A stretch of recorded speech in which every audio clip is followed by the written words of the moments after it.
perkenalkan, nama saya Ali Ramanisya dengan NPM 3 digit terakhir 124. Di sini saya akan menjelaskan tentang folklore marhabaan dalam menyambut kelahiran bayi. Nah, di sini pasti kalian yang dari daerah Jawa Barat udah nggak asing ya sama folklore marhabaan ini. Dan juga pasti kalian udah tahu kan apa itu folklore marhabaan bagi kalian yang berasal dari Jawa Barat. Nah, mungkin bagi kalian yang bukan berasal dari Jawa Barat akan bertanya-tanya, apa itu folklore marhabaan? Pertama, aku akan menjelaskan dulu tentang sejarah folklore marhabaan ini ya. Nah, marhabaan itu sebagai tradisi Islam yang pertama kali dikenal oleh masyarakat Arab. Seperti yang sudah tercatat di dalam sejarah, bahwa marhabaan pertama kali dilakukan oleh kaum Ansor, yaitu kaum Madinah. Nah, kaum Madinah ini tuh menyambut kedatangan Rasulullah SAW dengan baik. Nah, pada kerasulan Nabi Muhammad SAW yang ke-13, Rasulullah hijrah bersama kaum muhajirin ke Madinah untuk berdakwah menyebarkan agama Islam. Nah, maka dari situlah tradisi ini tuh mulai berkembang di berbagai wilayah muslim, terutama di Indonesia. Nah, di Indonesia tradisi ini tuh seringkali dihubungkan dengan kelahiran bayi dan diadakan sebagai bentuk syukuran atau doa bersama. Nah, adat ini juga dipengaruhi oleh budaya dan nilai-nilai Islam dengan tradisi masyarakat setempat, seperti dalam masyarakat Jawa Barat.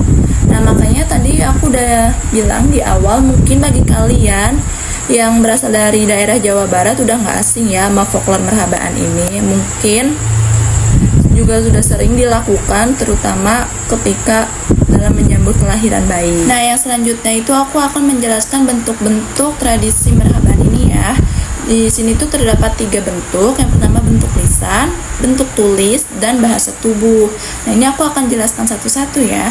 Yang pertama bentuk lisan dulu.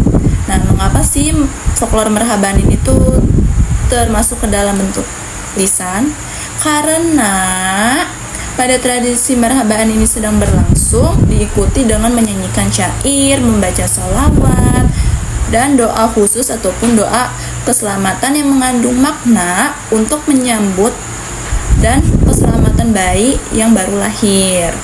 Nah, biasanya hal itu tuh diiringi dengan musik tradisional serta alat musik sederhana seperti rebana. Itu tuh untuk memperkuat suasana syahdu dan penuh kebahagiaan. Nah, yang kedua itu ada bentuk tulis ya. Nah, kenapa sih marhabaan itu juga termasuk ke dalam bentuk tulis? Karena ini tuh seringkali digunakan dalam undangan atau pemberitahuan kepada keluarga dan kerabat bahwa ada bayi yang baru lahir. Yang digunakan itu tuh biasanya berisi doa dan harapan baik untuk bayi tersebut. Nah, yang disampaikan dengan kalimat yang penuh makna dan nilai religius. Nah, yang ketiga atau yang terakhir itu ada bentuk bahasa tubuh. Nah, kenapa sih folklore marhabaan ini juga termasuk ke dalam bentuk bahasa tubuh? Itu tuh karena dalam tradisi marhabaan itu tuh juga pakai gerakan-gerakan tubuh gitu, seperti misalkan kita datang nih pelukan, terus berjabat tangan, atau bisa juga dengan memberi hadiah kepada orang tua bayi. Nah, yang selanjutnya itu aku akan menjelaskan siapa saja sih pelaku-pelaku yang terlibat dalam tradisi marhabaan ini. Dan di sini tuh pelakunya tuh ada 3. Yang pertama itu ada pemimpin acara. Nah, pemimpin acara ini tuh biasanya tokoh agama atau ulama. Yang kedua itu adalah peserta. Nah, peserta di sini itu adalah orang yang menyelenggarakan tradisi marhabaan ini ya. Nah, yang ketiga itu adalah tamu undangan. Nah, tamu undangan ini tuh berupa keluarga besar ataupun kerabat lainnya ya, atau tetangga gitulah ya. Nah, di sini tuh aku sudah bertanya-tanya ya ke peserta yang menyelenggarakan tradisi marhabaan ini, yaitu Ibu Sekar Armianti yang beralamat di Perumahan Citra Kedumas, Blok BC nomor 18 di Gang Garuda 3, RT 39 RW 12, Kecamatan Majalaya, Desa Banglai, Karawang. Dan juga Bapak Heru Sugara. Nah, yang selanjutnya itu aku akan menjelaskan bagian-bagian yang terdapat dalam tradisi marhabaan ya. Nah, bagian-bagian ini tuh seperti bahan-bahan yang diperlukan dalam tradisi marhabaan. Nah, yang pertama itu ada dugan atau biasa kita sering sebut tuh kelapa hijau. Nah, ini tuh memiliki makna agar hati anak selalu dingin dan mampu mengendalikan emosi dengan kepala dingin serta bisa menghadapi masalah dengan penuh kesabaran. Nah, yang kedua itu ada bunga dan minyak wangi.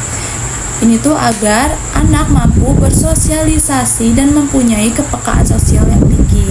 Nah, selanjutnya yaitu yang ketiga, bendera yang terbuat dari uang kertas. Nah, ini tuh melambangkan kemeriahan agar anak hidup bahagia dan selalu dipermudahkan serta dilancarkan rezekinya. Yang keempat ada nampan sebanyak 2 buah. Kenapa sih harus nampan sebanyak 2 buah? Karena nampan yang pertama itu untuk meletakkan dugan yang sudah ditusukkan dengan bendera yang terbuat dari kertas. Dan untuk nampan satu laginya itu untuk meletakkan gunting rambut dan minyak wangi serta menaruh mangkuk yang berisi air, bunga, dan potongan rambut yang telah digunting. Selanjutnya itu aku akan menjelaskan fungsi apa saja sih yang terdapat dalam tradisi marhabaan ini. Nah, di sini tuh ada 3 fungsi yang terdapat dalam tradisi marhabaan, itu tuh sangat penting ya. Yang pertama itu ada sebagai rasa syukur. Nah, tradisi marhabaan ini tuh merupakan cara keluarga untuk mengungkapkan rasa syukur kepada Allah Subhanahu wa taala atas kelahiran bayi dan sebagai ungkapan terima kasih kepada Allah Subhanahu wa taala karena telah dianugerahkan seorang anak. Nah, yang selanjutnya yang kedua itu ada mendoakan bayi. Nah, fungsi utama dari marhabaan ini tuh sebenarnya mendoakan bayi. Kenapa? Karena untuk mempermudah rezekinya serta diberkahi kehidupan yang baik di dunia maupun di akhirat. Nah, yang ketiga, yang terakhir itu ada membangun keharmonisan sosial. Nah, dalam tradisi marhaban juga berfungsi untuk mempererat hubungan antara keluarga bayi dengan kerabat, keluarga, dan masyarakat sekitar, serta menciptakan rasa kebersamaan dalam tradisi marhabaan ini. Nah, baik, yang selanjutnya saya akan menjelaskan tentang nilai-nilai yang terdapat dalam marhabaan. Nah, ada beberapa nilai yang terdapat dalam marhabaan ini. Yang pertama itu adalah nilai syukur. Nah, nilai syukur itu termasuk ke dalam tradisi marhabaan. Kenapa? Karena tradisi marhabaan ini dilaksanakan secara bersama dengan akikah. Nah, di mana daging akikah itu yang sudah dimasak lalu dibagikan ke rumah-rumah tetangga, baik itu tetangga yang miskin maupun yang kaya.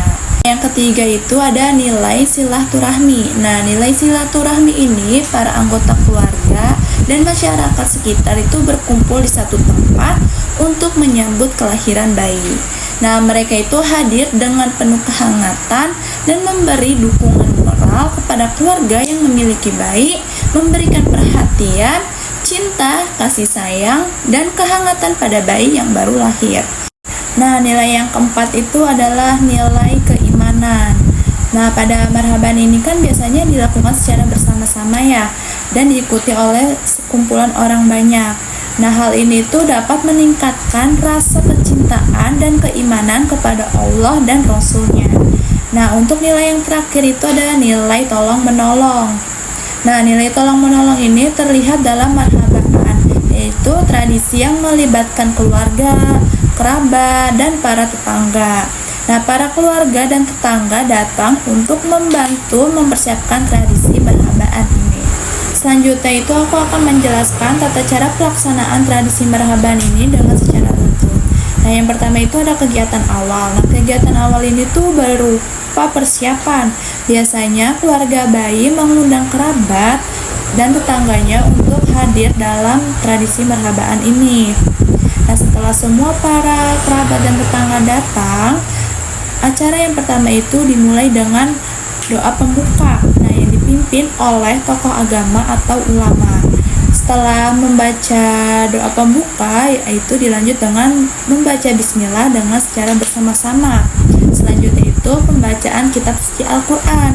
Nah, setelah pembacaan kitab suci Al-Quran, kemudian membaca doa keselamatan untuk kaum muslimin, dan dilanjut dengan membaca surat Al-Fatihah yang ditujukan kepada Nabi Muhammad SAW beserta para keluarganya, kerabatnya, dan juga mengirimkannya kepada anggota keluarga yang sudah meninggal dunia dari pihak yang menyelenggarakan tradisi marhabaan ini.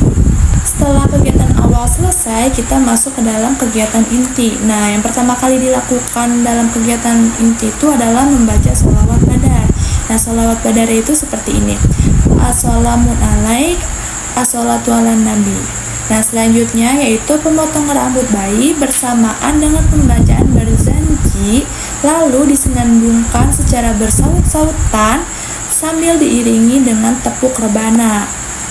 Nah, sehingga para hadirin mengikuti apa yang dilantunkan oleh grup hadroh. Nah, lalu para hadirin dipersilahkan untuk berdiri semua, kemudian bayi digendong dibawa keliling oleh ibu atau ayahnya untuk dipotong rambutnya oleh para orang-orang yang hadir, seperti keluarga besar, para ulama atau tokoh agama, dan perwakilan masyarakat setempat. Nah, sebelum mengunting rambut, gunting terlebih dahulu dimasukkan ke dalam air yang berisi bunga. Lalu potongan rambut yang sudah dipotong dimasukkan ke dalam mangkuk yang berisi air bunga. Setelah mengunting rambut, kemudian basahi tangan dengan air bunga yang sudah ada potongan rambutnya, lalu diusapkan ke ubun-ubun bayi sambil mendoakan bayi. Nah, setelah semua rangkaian kegiatan telah dilakukan, maka kegiatan akhirnya yaitu penutupan. Nah, sebelum kegiatan ini ditutup, sebaiknya itu membaca doa penutup terlebih dahulu yang dipimpin oleh tokoh agama atau ulama. Kemudian setelah semuanya selesai, para hadirin dipersilahkan untuk menyantap makanan atau cemilan yang sudah disediakan oleh penyelenggara. Dan biasanya itu kalau di daerah aku ya, itu tuh makanan ringan seperti kue basah, kue kering, teh atau air putih. Nah, jadi kesimpulan dari tradisi marhabaan ini tuh tidak hanya sekedar acara sosial ya, melainkan juga memiliki nilai religius yang mendalam sebagai bentuk syukur, doa, dan kebersamaan. Dengan pelaksanaan yang penuh syukur, marhabaan menjadi salah satu cara yang digunakan oleh masyarakat muslim dalam menyambut anugerah kehidupan baru dan memohon bagi bayi dan keluarganya.